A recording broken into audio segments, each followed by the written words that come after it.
En fait, vous avez répondu sur l'aspect que j'avais édulcoré dans mon intervention.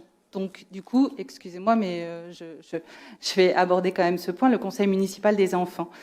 J'ai travaillé mon dossier. J'ai lu tous les comptes rendus du Conseil municipal des enfants. Ils ont des activités, des réflexions et des échanges qui mériteraient d'être lus par tous les conseillers municipaux de cette Assemblée, et beaucoup plus de tenue dans leurs échanges d'ailleurs.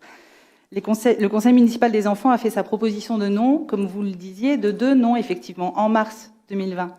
Le Conseil municipal des enfants, dont j'ai lu le règlement intérieur, repose sur des principes fondamentaux de liberté d'expression, de laïcité. Et justement, je trouvais que le Conseil municipal des enfants, qui avait fait cette proposition au mois de mars, vous-même, monsieur le maire, les avez rencontrés pour la première fois au mois de décembre. Quelle symbolique que de les réunir et que de leur parler de Samuel Paty, pour ne pas y revenir.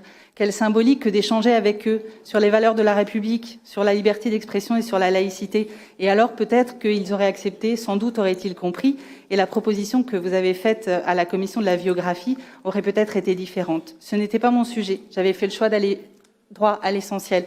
Mais je vais revenir à l'essentiel. Vous nous dites, nous avons pris le risque de nommer cette école. Je ne demande pas un débat supplémentaire. Je ne demande pas un point additionnel à l'ordre du jour. Je demande un respect des compétences de ce conseil municipal. Vous avez pris le choix d'appeler une école et de bypasser le conseil municipal. Je suis désolée, cette inauguration, elle pouvait être décalée de quelques semaines. Vous pouviez aujourd'hui nous présenter une délibération pour décider ensemble du choix du nom de cette école. Et je ne comprends pas pourquoi vous ne l'avez pas fait. Donc ma question est toujours la même. Qui, à Bordeaux, a la compétence pour décider la dénomination des écoles primaires ?